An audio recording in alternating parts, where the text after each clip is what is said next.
Greetings comic lovers and welcome back to Casually Comics, the channel where we chat all things comics, from reviews of comics new and old, to history, to anecdotes, to really wherever our whims take us. So one of my favorite things to do here is share classic arcs or stories that you're supposed to need to read. And well, if the person in that story just so happens to be tripping out, well that's just a bonus for me. And for you. If you've lurked in the Batman comic fandom long enough, you've heard whispers, rumors of a time when Batman took Venom. Batman on Venom. This is the same compound that amps up Bane, and yes, this 100% happened. This arc ended up being collected in trade, and it was just called Batman Venom, or well, Venom. And well, I'm gonna tell you about it. You're welcome. I'm Sasha, and if you love looking at iconic comic book arcs, which is very hard to say, hit that like button. So this story comes to us from the pages of the comic series Batman Legends of the Dark Knight, that eventually most people would just call Legends of the Dark Knight. It was the third ongoing Batman series at the time, that time being 1989. That's when this comic started, propelled forward because of the success of the at the time newly released Tim Burton Batman film, a film that revolutionized Batman by making him dark again for the mainstream public. For years, they had been living in the shadow of campy Adam West Batman from the 60s, so to see Batman being more serious, dark, brooding was a novel concept. Yes, there was a time when the Tim Burton Batman was the darkest. That film received much commercial and critical success. And this comic series had another selling point, aside from just bringing the world more Batman, and that was that the adventures were unique. They were set early in Batman's career, so outside of the ongoing continuity, with rare exceptions, at least at the start. They focused more on Batman, Alfred, and the villains. Other people need not necessarily apply. So if you wanted just Batman, this was a good place to go. It's a good idea in my opinion, a book that takes place within a specific and beloved period of fandom history, a time that fans are interested in seeing stories from, but that is pretty far behind the main continuity. Who says you can't have your cake and eat it too? This series ran for 214 issues and ended in 2007. This arc comes from 1991 and began in issue 16 and ran through 20. For reference, Bane doesn't appear till 1993, so those connections will be made afterwards. You primed? You ready to go? Let's do it. Venom Part 1, written by Dennis O'Neil, with pencils by Trevor Von Eden and Russell Braun, inked by Jose Luis Garcia Lopez, and colored by Steve Oliff. The story opens with Batman trying to save a girl who's trapped in a sewer, a tunnel that's collapsing. She's been kidnapped, and Batman has finally figured out all the clues and he's on his way to her. Batman searches the caverns and eventually finds the girl before him. Sissy Porter. You okay? Yeah, Batman used to talk to the people he was saving, especially the kids. He's a huge soft touch with children. He doesn't want them to be afraid of him. He wants them to feel safe and comforted by the terrifying Batman. Bat Dad. Socially awkward Batman had been a thing for a while, but completely unable to connect, barely able to function Batman is a much more modern interpretation of the character. It's also not always consistent. It can vary very much from book to book. I'll have you out in a minute. Give me my word on that. I promise. Never break a promise. Batman tries to move all the rubble out of the way, but it's just too much. He physically can't do it. And so the girl drowns in front of him while he struggles to try and lift the rubble away and can't do anything. Bruce is absolutely devastated, and when he gets back home, he tells Alfred that really what good is he? What good is it to be able to solve all these crimes if when he gets there, he can't physically do anything about them? So Batman decides that it's up to him to go and tell the girl's father what happened. He gets there before the police too, which I don't buy, but we're gonna let him have this. He's very upset. Can't say how sorry I am. Well, it is a shame. My daughter had a short life, but I dare say it was a happy one. Bruce is too devastated to pick up on the fact that the father, Randolph Porter, is the sketchiest man alive. He is completely unfazed with his daughter's death and in fact seems completely fine. Aw gee, sucks to be her. This is even after Batman flat out tells him that she died alone and in pain. Direct quote. This is why we can't let him get there before the police. No talking, Batman. We say this every time. Her father tells Batman there was no ransom because they were after the special designer drugs he's working on. Drugs that make you stronger. And he offers them to Batman with all the subtlety of a 90s drug pusher, which means none. Go on. take one. He's interrupted by the kidnapper bursting in. Batman takes out one of the pursuers, the other gets away. All this forces Bruce to train even harder, and he ends up really seriously injuring himself by trying to lift more than he's capable of. This is an injury that should put him out for weeks, but he won't stop. He won't listen to Alfred. He's determined to deal with this kidnapping. He can't let it go. Alfred is berating him this entire time, but still driving him everywhere because he's a bit of an enabler. He is the MVP, but he's also a bit of an enabler. Let's be real. It's a hard life being Alfred. I actually have a lot of Alfred headcanons. I think my favorite is that he loves trash TV. Batman goes to confront the kidnappers, but loses because of his injury. He then proceeds to have some messed up dreams. Well, my friend, if I'm the Man of Steel, you must be the Man of Tissue. Paper. Perhaps you should indulge in a safer hobby. Bruce awakens with a decision made. He goes back to Randolph and gets the drugs. And he takes them without analyzing them. Randolph was clearly waiting for this. There is nothing hidden here. He is a villain. The comic wants you to know it. The only person who doesn't know it is Bruce. After taking the drugs, Batman is Uberman, and he goes and takes out the kidnappers really brutally and with no issue. It begins at the base of his spine, rises through his chest and lungs, and then he can contain it no longer. The laugh that sounds strangely like a shriek. I love how Batman laughing is always a sign that the end is nigh, that we all need to just head for the hills. No hearty belly laughs for Batman. Only sadness and brooding. Issue 2 or 17. Go! Part 2 has my favorite cover. It was the trade cover for a bit as well. Just crazed tripping out Batman. I haven't seen someone trip out this hard since Cap did a whole warehouse of ice by accident. Bruce has completely abandoned his Batman getup and is instead accosting people dressed in a trench coat and fedora, and they're black just for extra emphasis on how far he's slipped. Also, not all of these people have committed crimes. He's just going to sketchy places and beating people up. He's ironically going after a lot of junkies. He's gotten to the point where he just likes hurting people, even listening to them struggle to breathe. It's quite disturbing. Alfred is having none of it and full on calls him out as to why he's not wearing his Batman costume anymore. It has come to represent something that is shamed by your present behavior. I've got nothing to be ashamed of.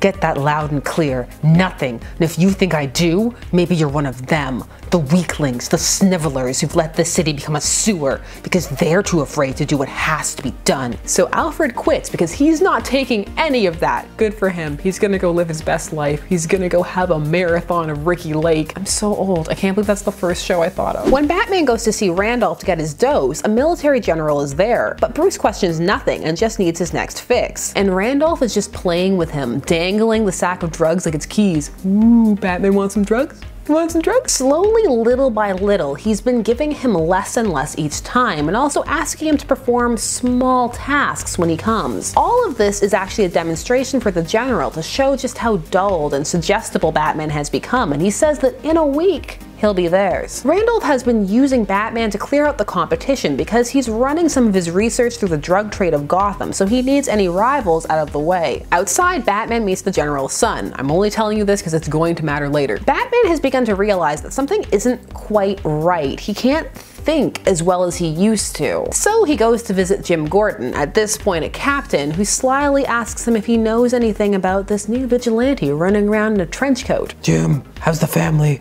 Barbara and the kids? You never asked about them before. I'd rather you didn't again. Woof. But the comic hints that their alliance is newer and more tenuous, and that really Gordon probably knows who Batman is, but he's not going to deal with it or address it, but the only way to do that is for them to keep themselves more distant from each other. That went poorly, and well, Bruce is not doing well. At all. Nobody to talk to. Damn it, need somebody to talk to. Maybe I can talk to them. The bats. They won't answer me. He settles on needing more drugs, and so he goes back to get them. But this time he's told he has to earn them, and the only way to do that is to kill Jim Gordon. No sweat. That's good venom. Issue 3 picks up right after that line. Could these be his words? Could he mean them? I'll be back. They want Gordon dead because he's been impeding their research. And also this is going to be a great test to see just how much control they have over Batman. I've come to kill you. Master of stealth. Batman. He manages to fight his way through the venom withdrawal haze to tell Jim that people are after him. And he decides that he's had enough. He's going back to confront Porter and the General. But they've already heard through the criminal grapevine that Gordon's not dead, and so they start packing up to hightail it out of the country because they don't want to deal with a venom withdrawal crazed Batman. Who would? Batman almost stops them, but I might be able to change your mind. These? Recognize them?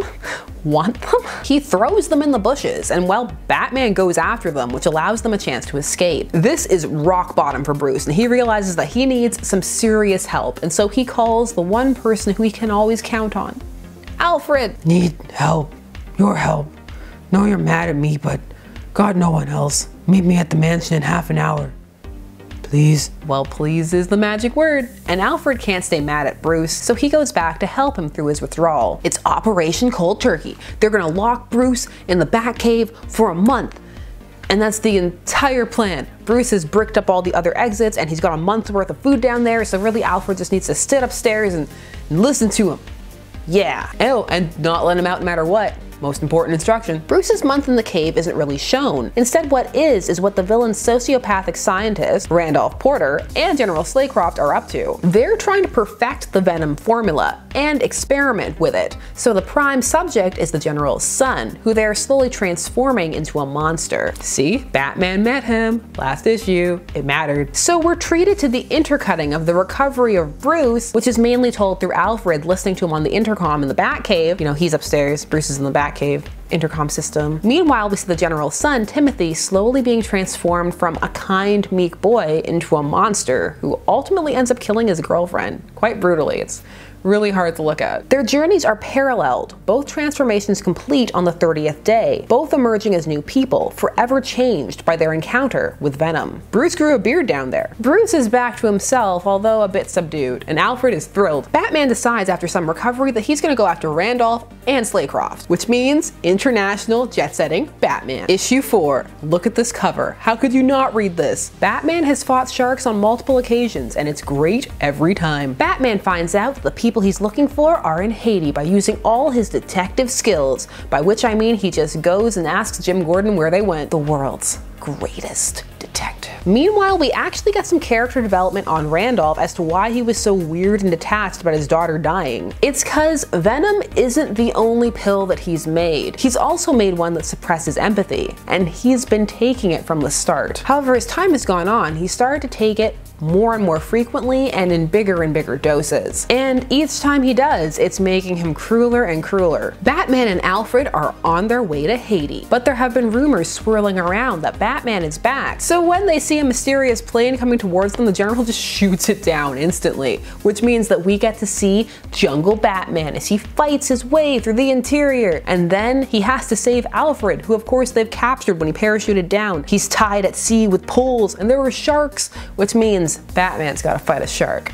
And the panels are so good. They offer Batman Venom to go save him, but no. He doesn't need that to fight a shark. He's never needed that to fight a shark. But alas, we have to leave Batman fighting a shark behind to get back to the drug plot. When Batman gets back to the beach, even though he gets a good punch in on Randolph, well, Timothy is already there waiting for him. He's full of venom and he's surgically enhanced. Last issue. Batman tries to reason with Timothy, even going so far as to tell him that it was his father, the General, who killed his mother, but nothing is getting through. He sees that he's just in a completely brainwashed haze, and also that he can't defeat him. They've installed some kind of armor under his skin. He's just this horrible monster of a man. So eventually, Batman loses. But Randolph opts for keeping him alive because he wants to do a big villainous death trap thing, and also decides not to unmask him for flimsy and creepy, icky reasons. I'd rather have him remove it. When he does, it will be like a woman surrendering her virtue. It will mean we have him. It will mean I've won. Ladies, don't sleep with this man. Nobody sleep with this man. Stay away from this man. Also, flimsy, I don't need to unmask him excuse. I would rather have gone with a, I don't even care. It doesn't even matter. He's that worthless. Puh. Randolph sets him up in a reinforced steel spire deep in the castle and sets up a trap so he'll drown like his daughter did, water slowly dripping in. But he leaves a bunch of venom on the table to tempt him and says it's even more addictive than before and that if he takes it, he can get out. For those of you thinking, oh, He's drowning him because of his daughter. He was actually upset. Revenge is a dish best served late. Well, no, you're wrong. That's not why. He's just doing it. But that would have been good. That's a headcanon I support. So we have a countdown. 3 days for Batman to get out or drown. The comic intercuts between a bunch of characters in this time. Randolph, the General, Batman, and Alfred. The General and Randolph's relationship is deteriorating badly and rapidly. Porter is just becoming more and more unstable the more pills that he takes. Alfred is lost at sea. I'll tell you right now, he gets picked up, but he can't do anything that really impacts anything. He cries a single manly tear though. 2 single tears for Bruce. Meanwhile, Bruce is exercising willpower in the room. The pills. He's been here a day, and they don't begin to work for at least 24 hours. Lies and slander. They worked instantly the first issue. But go on. If he doesn't take them now, it will be too late. It would be so easy.